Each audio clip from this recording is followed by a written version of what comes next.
শুরু হয়েছে 2024-25 English premier লিগের নতুন মৌসুম। এবার ট্রান্সফার মার্কেট জুড়েও আগের মৌসুমের মতোই অন্যান্য লিগগুলোর থেকে ইংলিশ লিগগুলোর খেলোয়াড় কেনাকাটায় আধিপত্য ছিল বেশি। তাই ইংলিশ প্রিমিয়ার লিগে খেলা প্রতিটি ক্লাবই বহুজাতিক। প্রতিটি ক্লাবই প্রায় 10-এর বেশি বিদেশি খেলোয়াড় আছে এবারের মৌসুমে। সম্প্রতি ট্রান্সফার মার্কেটের এক তালিকায় বিষয়টি উঠে এসেছে। চলুন দেখে আসা যাক কোন ক্লাবে এবারের মৌসুমে কত দেশের ফুটবলার আছেন।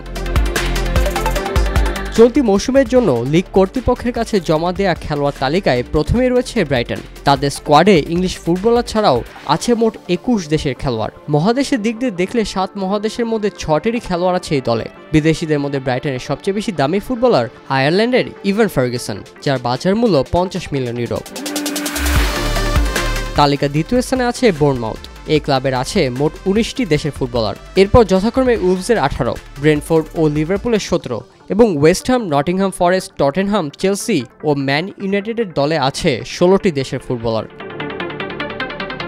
প্রিমিয়ার লিগে বিগ সিক্সের মধ্যে সবার উপরে আছে লিভারপুল। তাদের দলে আছে 17টি দেশের ফুটবলার। টটেনহাম, চেলসি আর ম্যানচেস্টার ইউনাইটেডের আছে 16টি দেশের প্রতিনিধি। 15 দেশের খেলোয়াড় নিয়ে 11 নম্বরে অবস্থান আর্সেনালের। বিগ সিক্সের মধ্যে সবার নিচে ম্যানচেস্টার সিটি, যেখানে দলে ভিন্ন জাতীয়তার সংখ্যা মাত্র 12।